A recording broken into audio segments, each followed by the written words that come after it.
Just waiting for it to pop up on my end, but we're good. Okay, cool. There we go.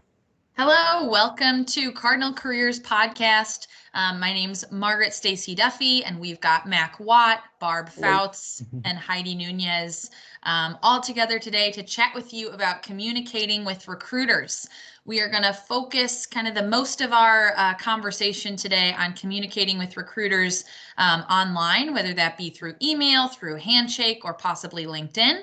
And then depending how much we talk about that, we might be talking a little bit about how that's similar and different to communicating with recruiters in person, whether that's at a tabling event or a career fair. So I would like to know, I wonder, Barb, I know you mentioned a really helpful place to start might be thinking about the role of a recruiter. So that can kind of ground us in why they'd be reaching out to us or why we might be reaching out to them. So I would love it if you want to maybe start off with that.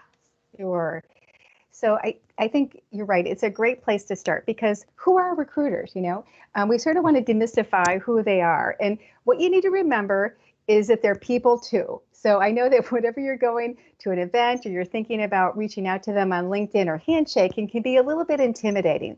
But really the role of the recruiter is within a company is they are there to really be the first person, the entranceway into a company. So they understand the company's mission. They understand the company's hiring needs, and they are really sort of tasked with finding talent to fill those employment needs. So, so when you're reaching out to a recruiter or a hiring manager, you always want to remember their role. So always think about it from the perspective of the person who's sort of receiving that connection.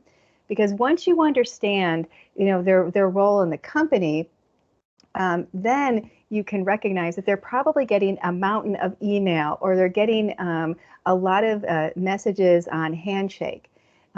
So then once they will find, sort of talent or they're connecting with people for positions, they can also help candidates through the interview process. They can help you with understanding the application process. So they really can help candidates in so many different ways. Yep. I know that we've had students share with us that recruiters have maybe reached out to them via direct message on Handshake, and I think this also happens on LinkedIn. And I suppose maybe two things might come from that connection. Either the student will read their message, invite, the recruiter might say like, hey, I think you're a great fit for this position. And a student might think, yeah, I agree, I'm going to apply. Or they might think, I don't know, I kind of had my sights set over there. I wonder if maybe that's the next place to take the conversation is how should students respond when they have either thoughts, either they're interested in those types of positions or they're not. Can I interject with one important point before we answer that question? Because I think before answering that question, I think one important task is understanding whether it's a legitimate contact or a legitimate outreach to you. And I know that this is a question that we get from students all the time. So I want to clarify a couple of things before we talk about how to respond, is just thinking about evaluating that outreach. So I want to share that North Central College Career Development does not share student email or contact information with any employer. We do not share your contact information or emails on any listserv. So if you are getting a direct email from an employer, that is likely not a contact that is coming through career development or through Handshake. I know that many times students and frankly staff and faculty get this kind of email as well. We get those scams, we get phishing, right? So where fraudulent employers are reaching out saying that they have an opportunity for you. So one good rule of thumb to know whether this is coming from career development or an employer that we have vetted know that if you get outreach, if you get contacted by somebody who is recruiting at North Central College, it's going to come through Handshake. You will get an email notification saying that an employer has sent you a message, and you will have to go into Handshake and check that, because they do not have direct access to your email unless you've made it available in public to them. So first, I just wanted to mention that as well, because I think it's important for us to be cautious about who's reaching out to us and really doing our homework around what information we're going to share with them. Okay, so that PSA done, I'll bring it back to the question. Have at it. No, I think that's a really great point, because I think then it sort of fits in really nicely that if you receive an outreach from an employer, and whether or not it's through Handshake or LinkedIn, the first step you want to do is learn more. I always tell students, you sort of want to dig deep. So you want to make sure, is this a credible employer? Go to their website, see if you can find anything out about the position. What can you learn about the company? So you don't have to automatically respond. You can really, take the time. You can, ask someone in career development if this is a legitimate employer. We have students do that, on a pretty regular basis. So I think that's really important to do some research beforehand. And then you could also develop, questions for the employer, because you could learn more about the position. Just like Margaret said, it may be something that you're really excited about, or maybe it's something that you may not be interested in currently right now. And then, once you, have been able to determine that it's an employer, what you want to do is just sort of respond, thoughtfully and professionally. Thank you for reaching out. And then you have to decide, do you want to say thanks but no thanks? And you can do that really nicely by saying, thank you for reaching out. This isn't a position that I'm currently interested in, but I'd like to maybe talk to you about other opportunities. Or thanks for reaching out. I'd love to talk to you about this opportunity.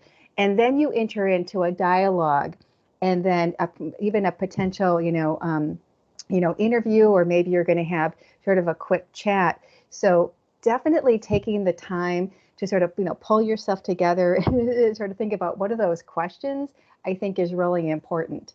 Yeah.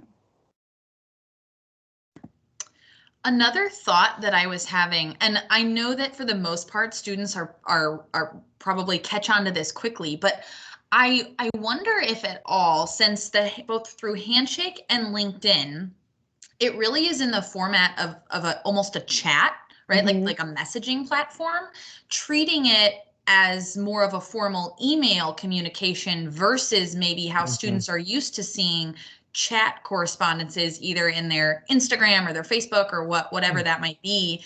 And I know for the most part, it's probably, you could just kind of match the formality of the recruiter. But just another thing that I wanted to throw out there is, and I'd love for anyone else to chime in on this, but I would assume you would definitely want to respond in a formal style of writing that you might if you were writing more of a formal email, even if it is in a chat box. Definitely. I think that is something that's really important. I'm glad that you brought that up, Margaret. Because you want it to be professional, and that just is using sort of that business language. You're right. So thank you. Maybe not starting it like hey, or something along those lines. So definitely, voicing your interest, or voicing your interest in wanting to learn more about that. And that's just something that it takes all of us time to learn how to actually write those kinds of LinkedIn messages or email. And, we can definitely support students in doing that. They're probably getting a lot of really great experience sort of writing emails to their faculty, during this time. So, but yes, writing, taking the time to craft that professional response. And you don't have a lot of space on LinkedIn. So I think it's really important to be able to make it sort of short and concise.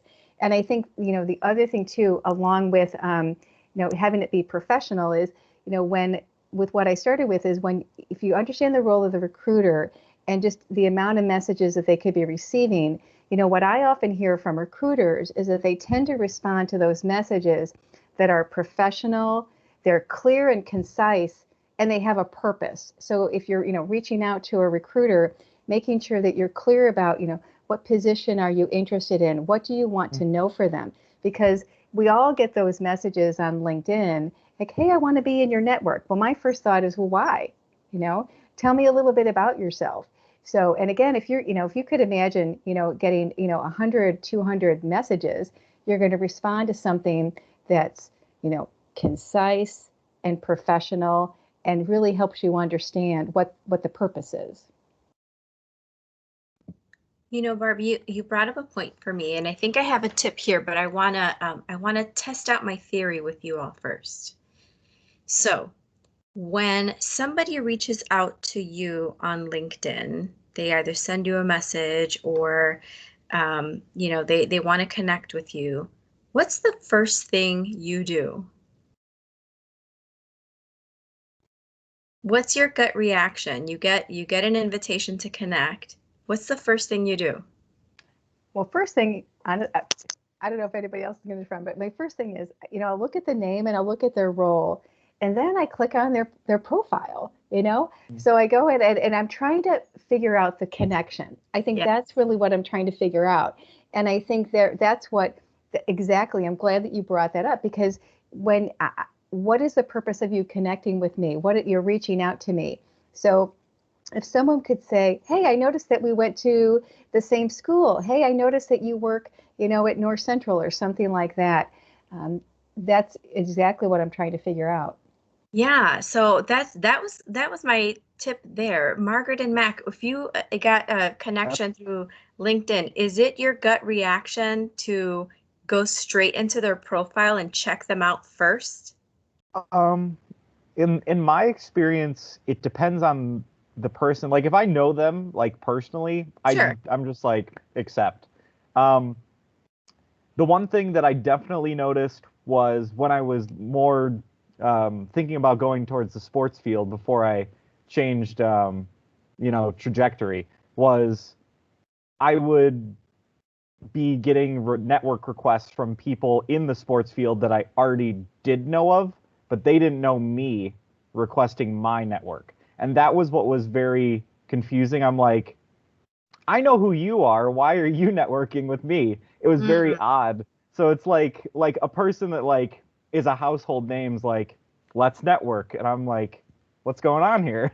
So like, so sometimes it's kind of like shocking because there might be people you're like, I know who you are, but what do I do? So you're kind of like stuck.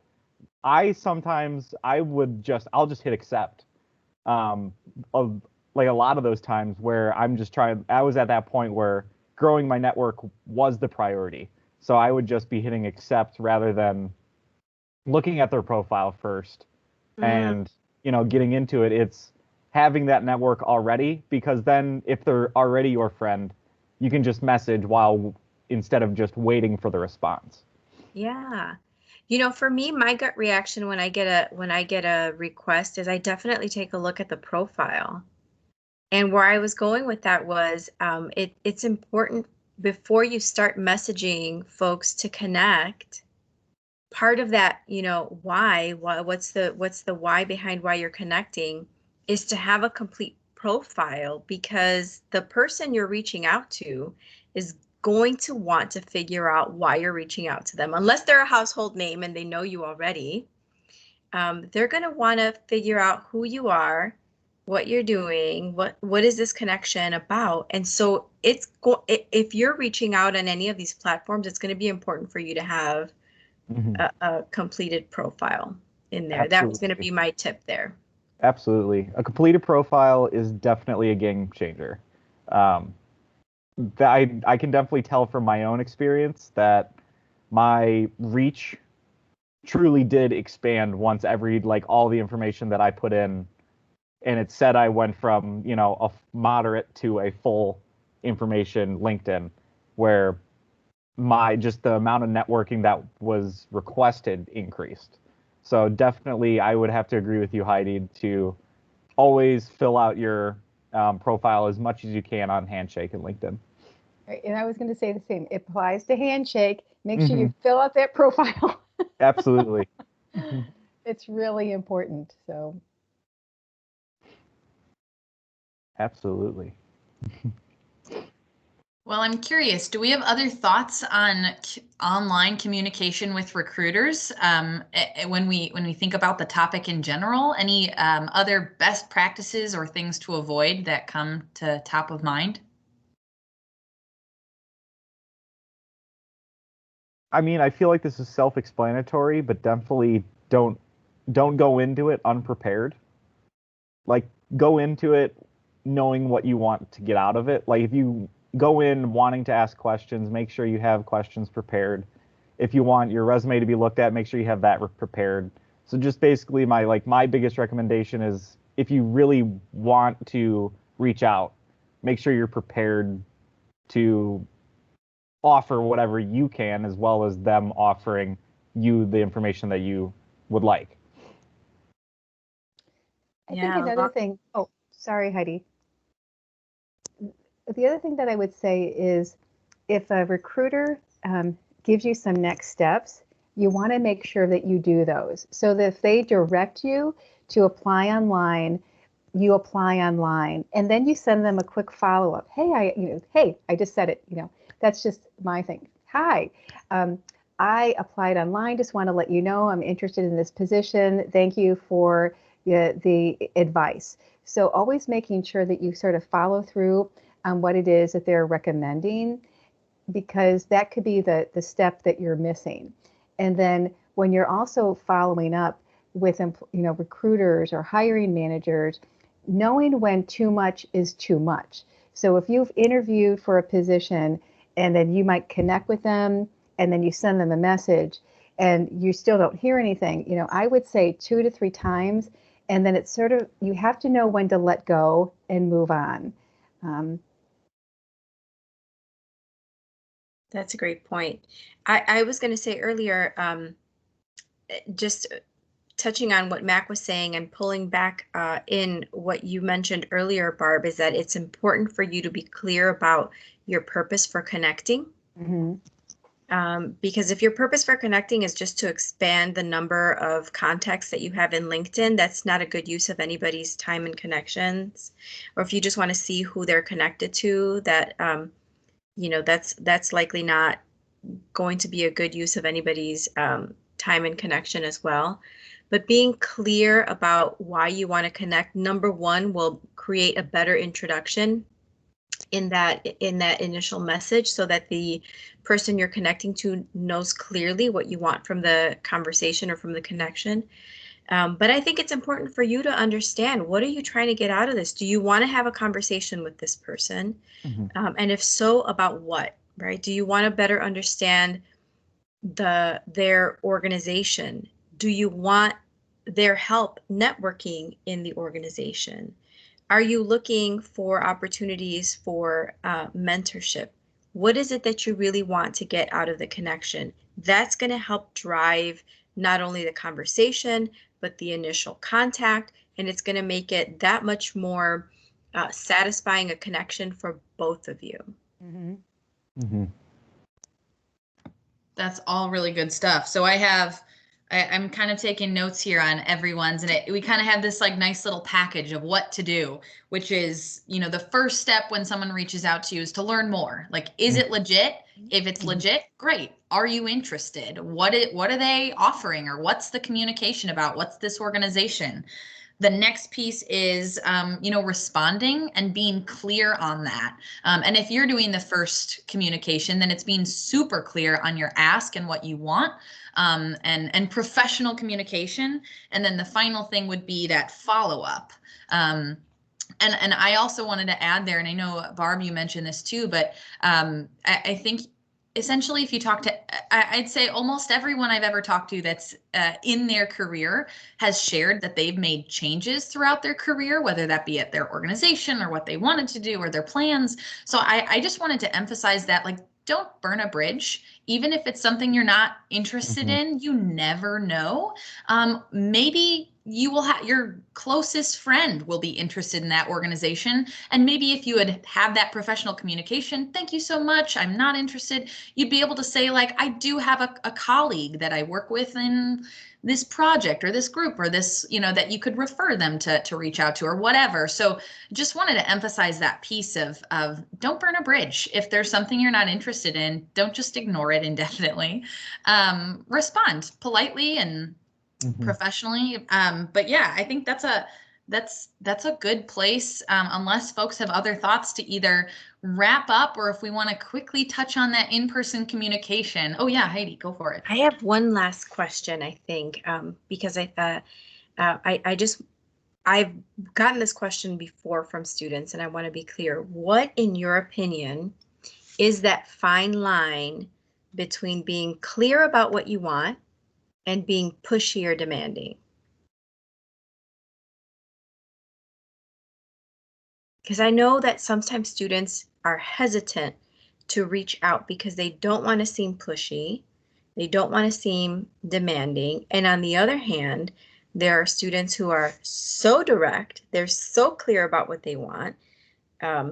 Sometimes the messaging can come off a little too direct or aggressive. So I'm just wondering if you all have some thoughts around that. What would a good message look like that will straddle that line?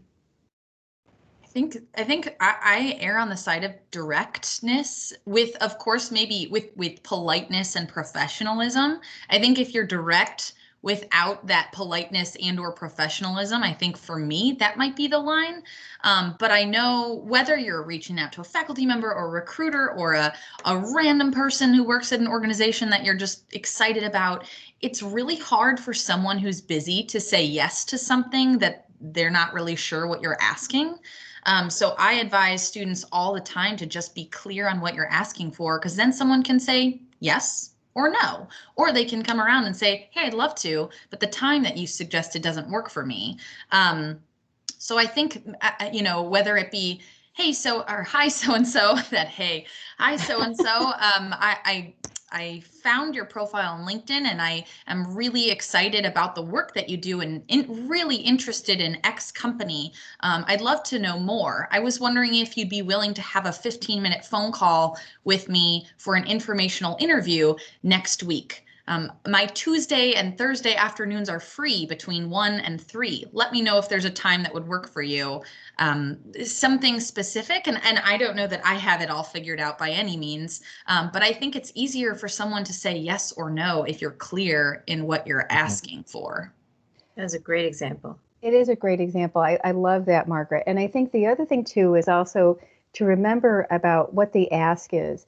You're not asking for a job. I think that's one of the things that's really important when you're reaching out to a recruiter or even an alum. You're asking for information. You're asking for guidance. And so what Margaret just described, I think, is really important. And also sort of letting, you're not demanding a response. You're letting them know when you might be available, that you're respecting their time and the role that they have. Because I think that you can be very direct, but understanding, again, it always goes back to understanding the person that you're trying to connect with. Like, what is their role? And taking it from the perspective of if you read back the message, what would you feel if this showed up in your mailbox and it was someone that you didn't know? So I think all of that put together, I think, can give students guidance about how to connect with recruiters. Mm-hmm.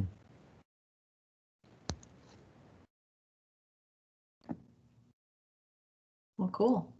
I feel like this might be a good place to stop. I'm wondering if that in-person communication might be a good topic for another podcast where we can really dig in and talk about communicating with recruiters or potential employers in person and giving them your pitch. So I think this is a good place to stop. What do you all think? I agree. Yeah, absolutely. Okay, cool. Well, this was Cardinal Career Podcast, and thanks for tuning in. Thank you. Thank you all. Bye-bye.